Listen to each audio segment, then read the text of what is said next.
Bismillahirrahmanirrahim. Assalamualaikum warahmatullahi wabarakatuh. Balik lagi bersama saya di channel Perisai Nusantara TV. Nah, sahabat-sahabat sekalian, kali ini ada tayangan video yang menurut saya sangat menarik untuk kita simak, di mana dalam tayangan video ini pidato Bapak Presiden Prabowo Subianto kembali menegaskan bahwa Indonesia sangat dihargai di mata dunia. Itu bukan karena Bapak Presiden Prabowo, akan tetapi berkat kerja keras pemerintah sebelumnya. Berarti Jokowi masuk dalam kriteria pemerintah sebelumnya yang berhasil membawa Indonesia menjadi cemerlang, Indonesia pandang lebih baik di mata dunia. Nah, buat kalian yang suka nyinyir, kelompok-kelompok nyinyir ini, jangan pernah berharap bisa bertemu dengan Bapak Presiden Prabowo Subianto jika Anda masih nyinyir terhadap Pak Jokowi dan keluarganya. Nah, bagaimana pidato mengesankan yang kemudian disampaikan oleh Bapak Presiden Prabowo Subianto? Kita simak videonya berikut ini. Bismillahirrahmanirrahim. Assalamualaikum warahmatullahi wabarakatuh. Waalaikumsalam. Selamat malam. Shalom. Om Swastiastu. Namo Buddhaya Rahayu Rahayu. Saudara-saudara yang saya hormati,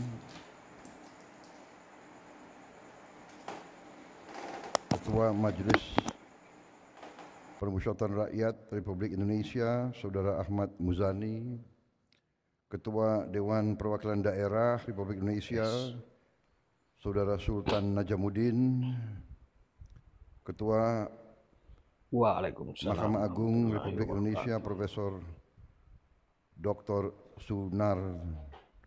Sunarto,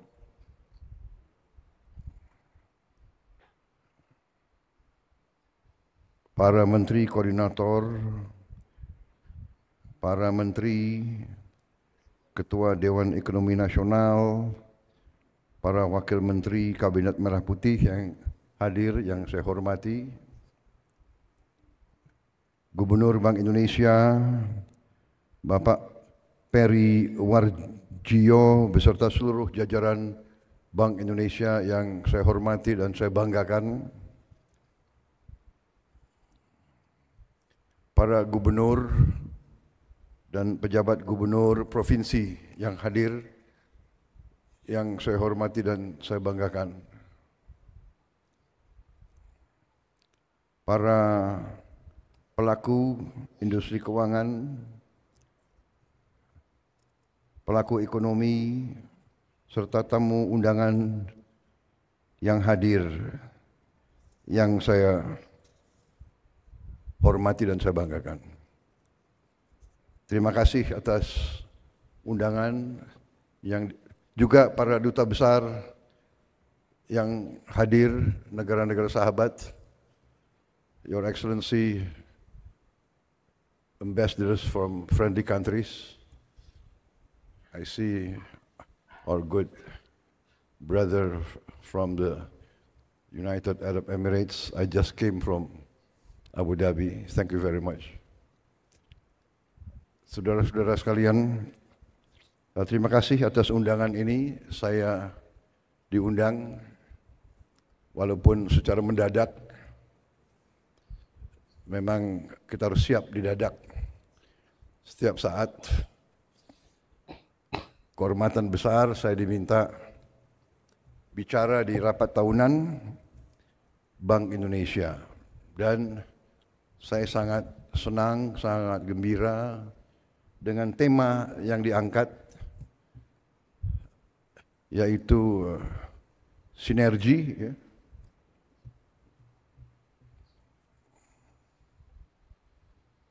Sinergi memperkuat stabilitas dan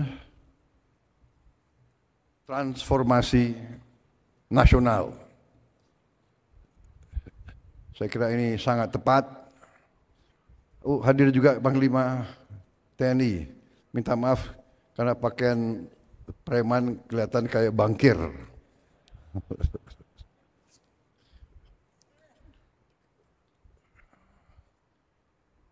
Kapolri hadir nggak, Kapolri? Oh, Kapolri. Aduh, kalau ada Panglima TNI, Kapolri, saya merasa aman. Jadi saudara-saudara, saya sangat senang dengan tema ini. memang inilah kunci daripada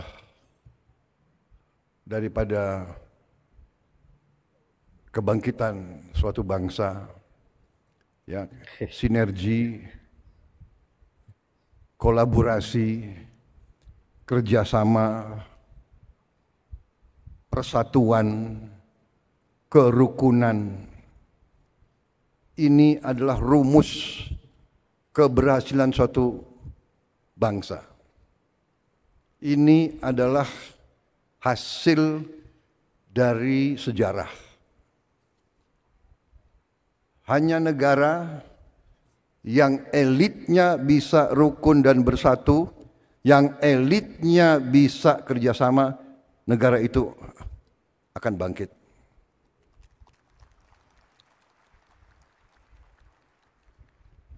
Jadi saya kira kalau sudah temanya seperti ini, tidak perlu saya banyak kasih pengarahan lagi. Karena you are on the right track. Kalau Gubernur BI, kalau para pengendali perbankan Indonesia memiliki semangat seperti ini, artinya semangat cinta tanah air. Karena kalau ada kesadaran sinergi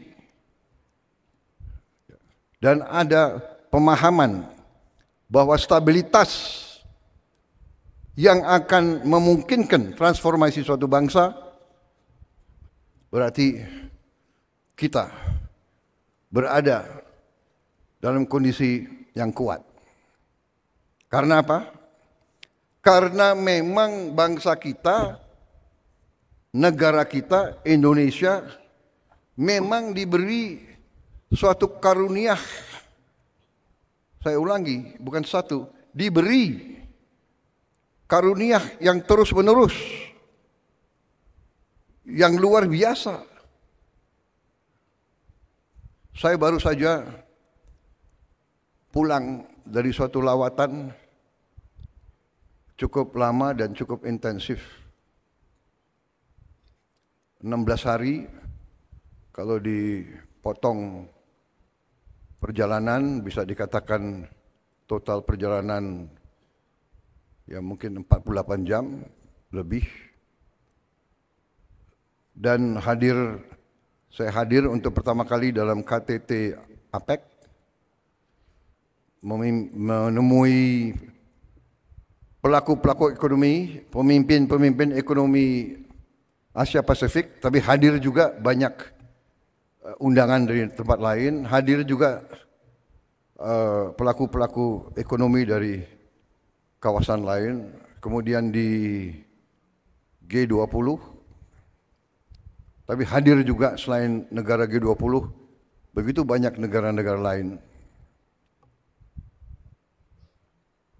Saya jumpa di situ juga pimpinan Bank Dunia dan pimpinan blok-blok ekonomi. Hampir seluruh konsensus melihat bahwa memang Indonesia dalam posisi yang sungguh sangat menguntungkan. Dari segi sumber daya, kita memiliki hampir semua elemen yang diperlukan untuk sebuah negara maju. Hampir semua elemen, mineral, tanaman, kekayaan laut yang dibutuhkan untuk Indonesia menjadi negara yang maju. Dan hampir sudah menjadi konsensus pakar-pakar ekonomi dan pakar-pakar geopolitik dunia bahwa Indonesia memang menjelang 2045 akan menjadi negara yang maju. Bahkan disebut negara keempat, kelima, ketujuh dunia.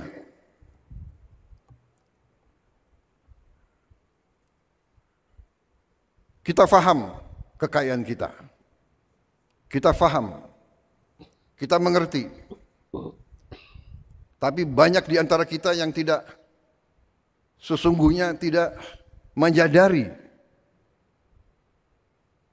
apa efek, apa impact daripada kepemilikan kita terhadap sumber-sumber daya tersebut. Sumber daya dan mineral-mineral kritis yang dikatakan critical minerals yang dibutuhkan untuk negara industri teknologi tinggi. Karena itu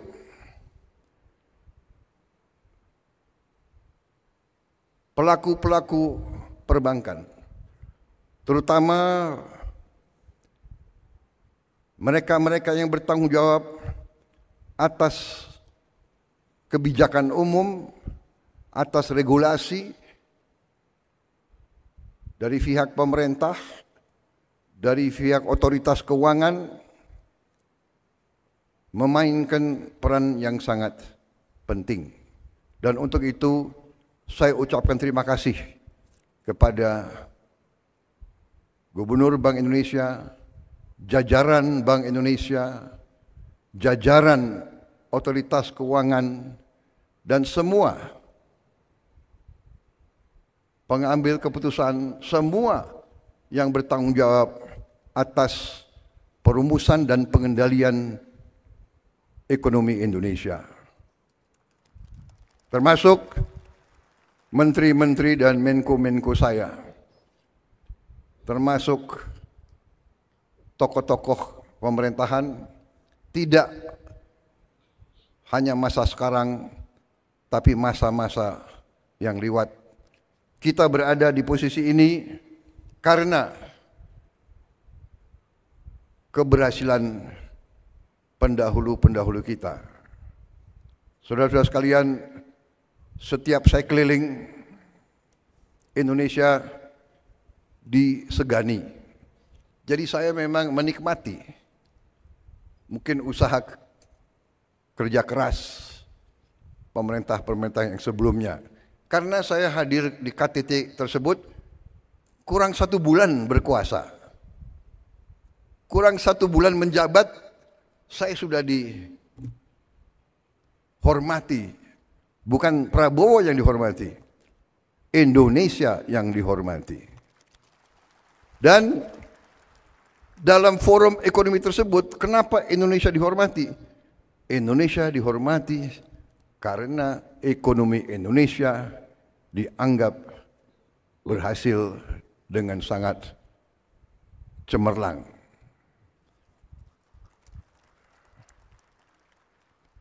Jangan terlalu sering tepuk tangan. Kampanye sudah selesai. Jadi saudara-saudara, benar, ini serius. Saya tuh merasa sampai karena mereka begitu melihat ke Indonesia, negara-negara Amerika Latin, negara-negara Afrika, semua sekarang minta diundang ke Indonesia. Bulan Januari, Presiden Angola minta ke Indonesia. Bulan Februari, Presiden Kongo, Democratic Republic of Congo, Felix Tshisekedi, temannya Pak Luhut, minta ke sini. Begitu Pak, pemimpin Tanzania, dan yang saya sudah ketemu waktu di Brazil. Apa poin saya? Poin saya adalah kita harus bersyukur bahwa pengendalian ekonomi kita harus diakui selama ini cukup prudent, cukup bijak, cukup tertib, dan cukup aman. Saudara-saudara sekalian, Waalaikumsalam warahmatullahi wabarakatuh. Kita perlu bangga negara kita negara developing, negara yang sedang membangun, jumlah penduduk keempat terbesar di dunia, luas wilayah sangat luas, dengan segala macam masalah, suku-suku yang berbeda-beda, agama yang berbeda-beda, masalah yang berbeda-beda. Kita dapat membawa bangsa kita sampai ke sekarang. Inflasi yang sangat rendah, pertumbuhan di atas rata-rata dunia. Saya bangga kenapa? Tiap saya keliling, sejak saya Menteri Pertahanan, kita disegani kenapa? Negara sebesar kita, negara yang sedang membangun, kita terkenal tidak pernah default. Banyak negara yang seperti kita, defaultnya ada yang 5 kali, 10 kali, ada yang 13 kali default. Negara yang termasuk industri yang maju, teknologi yang maju, inflasinya pun di atas 60%. Ketidakstabilan ekonomi di banyak negara-negara itu membuat situasi kita, situasi yang patut kita syukuri, bukan untuk kita euforia, bukan untuk kita lengah, justru untuk kita semakin hati-hati. Indonesia berada dalam posisi yang perlu kita jaga bersama, karena kondisi geopolitik dunia sedang dalam keadaan yang cukup peka dan cukup bisa dikatakan penuh ketidakpastian. Tapi kalau kita lihat perkembangan akhir-akhir ini, memang ada peningkatan ketegangan di Ukraina, tetapi banyak pengamat, banyak pemikir menilai bahwa dengan pemilihan Presiden Amerika yang baru, kemungkinan bisa terjadi terobosan-terobosan yang positif. Di Timur Tengah pun, dengan adanya gencatan senjata di Lebanon, membawa ke arah yang lebih positif. Kita berharap akan ada terobosan-terobosan juga di Gaza. Situasi penuh ketidakpastian ini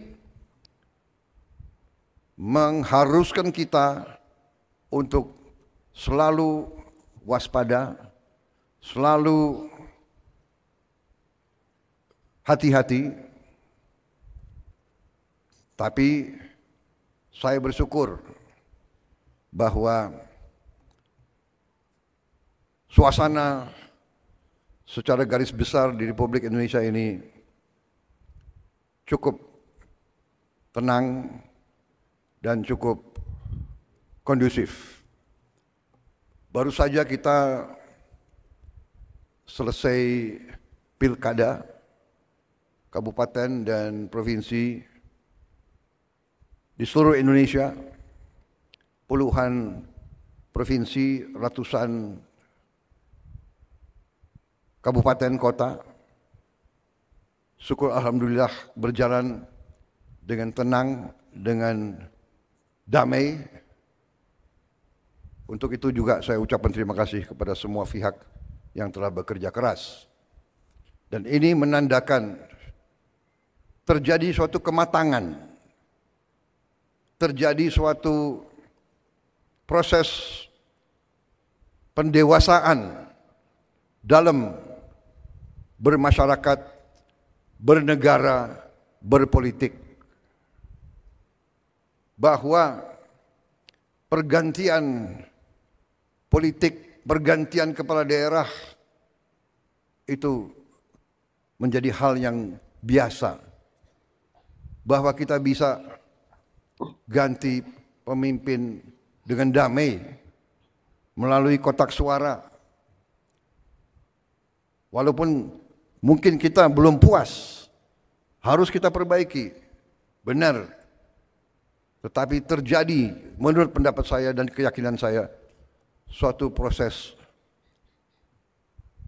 pendewasaan. Yang menang biasa-biasa saja, jangan euforia.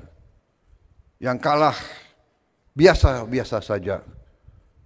Yang penting kalau menang bekerja untuk seluruhnya, kalau kalah mendukung yang menang untuk seluruhnya, untuk seluruh rakyat Indonesia.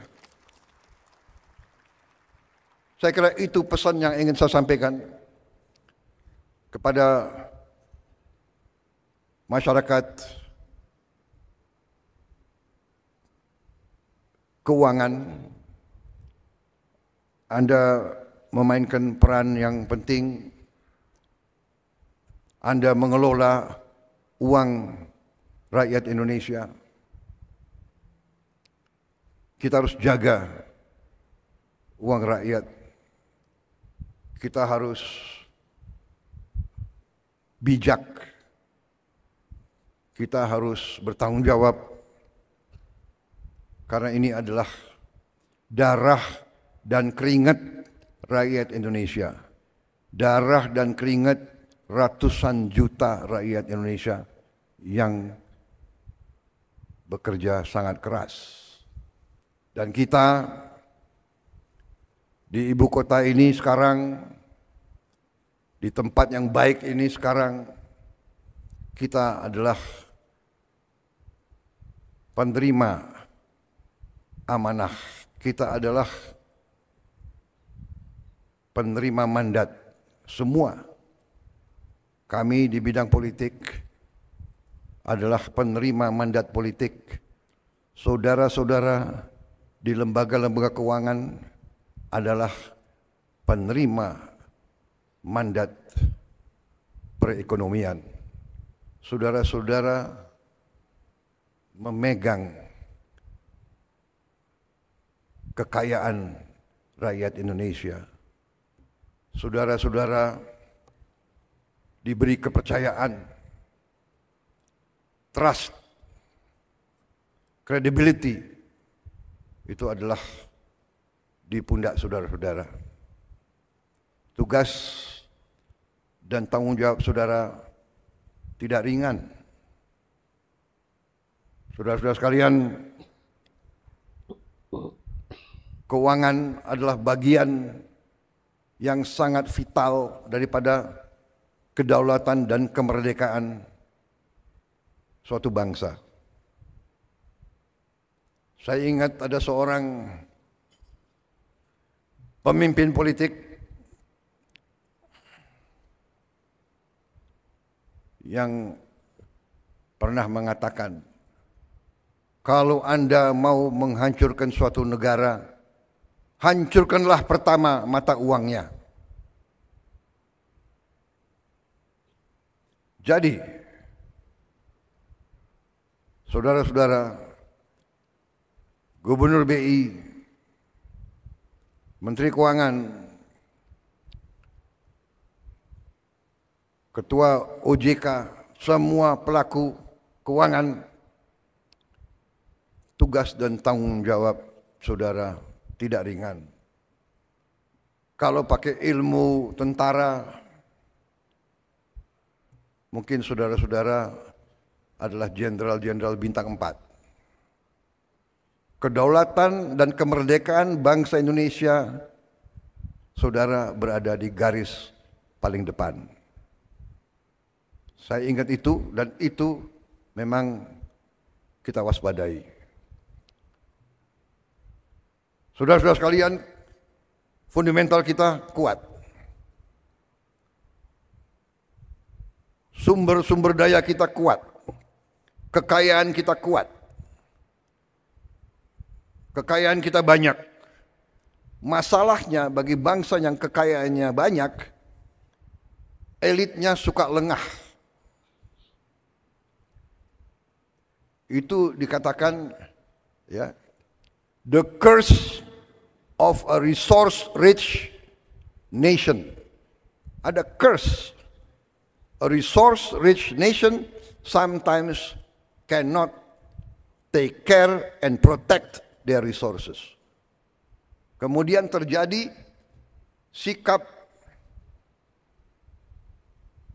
complacent, sikap puas diri, sikap lengah. Dengan kelengahan, dengan ketidakwaspadaan, terjadi kebocoran-kebocoran yang tidak perlu terjadi. Saudara-saudara sekalian, saya kira secara garis besar itu yang ingin saya sampaikan. Tugas Gubernur BI, seluruh jajaran BI tidak ringan. Tugas menteri-menteri di bidang ekonomi tidak ringan. Tugas otoritas keuangan tidak ringan. Rakyat, nasib rakyat ratusan juta ada di pundak saudara-saudara. Ada dalam kebijakan, ada dalam keputusan saudara-saudara. Karena itu, sekali lagi saya terima kasih atas perjuangan saudara. Kita bersyukur sekian puluh tahun dengan segala kekecewaan kita, dengan segala kekurangan, dengan segala harapan kita yang lebih, kita bersyukur kita berada di posisi ini. Kita harus lebih tertib, harus lebih waspada, akan kita atur, akan kita kurangi hal yang tidak benar. Ya, kita harus bertekad menciptakan pemerintah yang bersih, karena di mana-mana pemerintah bersih, clean government, clean governance, itu yang menjamin kemakmuran. Clean government, pemerintah bersih, pemerintah efisien yang bisa nanti terus menjaga dan mengelola kekayaan negara. Saudara-saudara adalah benteng terdepan. Atas nama pemerintah Indonesia, saya ucapkan terima kasih kepada semua pelaku-pelaku keuangan. Jagalah kepercayaan rakyat, berbuatlah yang terbaik, berfikirlah yang terbaik untuk keselamatan dan kebaikan masa depan bangsa Indonesia. Memang sengaja arahan-arahan saya sudah disiapkan pointers, sekian persen ini, sekian persen itu. Saya kira saudara lebih mengerti hal-hal seperti itu. Saya menyampaikan garis besar, saya menyampaikan tonggak-tonggak, saya menyampaikan harapan rakyat, saya menyampaikan suasana dan situasi umum yang kita hadapi. Saya percaya saudara akan menjaga kepercayaan itu. Saya percaya di hatimu semua, di hati semua pelaku, di hati semua pengambil keputusan, di hati tadi saya katakan panglima-panglima di bidang ekonomi. Saya percaya dan yakin di dalam hatimu merah putih, di dalam hatimu cinta tanah air. Saya percaya itu. Mari kita bersama sinergi, semua unsur di semua bidang dengan semua keahliannya, Kita harus bekerja sebagai satu kesatuan. Bersama-sama kita akan berhasil. Saya yakin itu. Kita akan mencapai apa yang kita harapkan, apa yang kita cita-citakan. We can do it and we will do it. Dan saya percaya saudara-saudara, saya merasakan sekarang 1 bulan saya memimpin kabinet. Kabinet saya sekarang bekerja sebagai satu tim yang sangat luar biasa, sangat baik. 1 bulan, saya nggak tahu bulan-bulan yang akan datang. Tapi saya merasakan kompak. Saya merasakan ini kayak tim sepak bola. Semua bekerja. Sampai dikatakan bahwa dalam kabinet kita sekarang tidak ada hari merah. Kita bekerja setiap saat yang dibutuhkan. Saya kira itu dari saya. Selamat berjuang bangsa dan rakyat Indonesia. Percaya sama kalian. Berbuatlah terbaik. Selamat berjuang. Selesai. Merdeka. Terima kasih. Wassalamualaikum warahmatullahi wabarakatuh. Shalom. Om Santi, Santi, Santi Om. Nama budaya. Selesai dan terima kasih.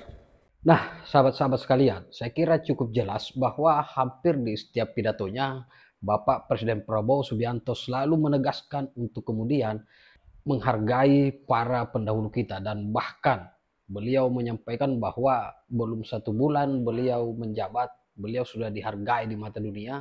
Itu berkat jasa-jasa para pendahulu, berkat jasa pemerintahan sebelumnya. Jadi kalian yang suka nyinyir jangan pernah berharap akan bertemu dengan Bapak Presiden Prabowo Subianto jika kalian masih hobi melakukan nyinyir terhadap para elit-elit, para pemimpin-pemimpin sebelumnya, khususnya Mak Banten dan kaum 16% serta anak abah. Saya kira demikian video kali ini. Terima kasih. Wallahul muwaffiq ila aqwamit thoriq. Wassalamualaikum warahmatullahi wabarakatuh. Salam NKRI.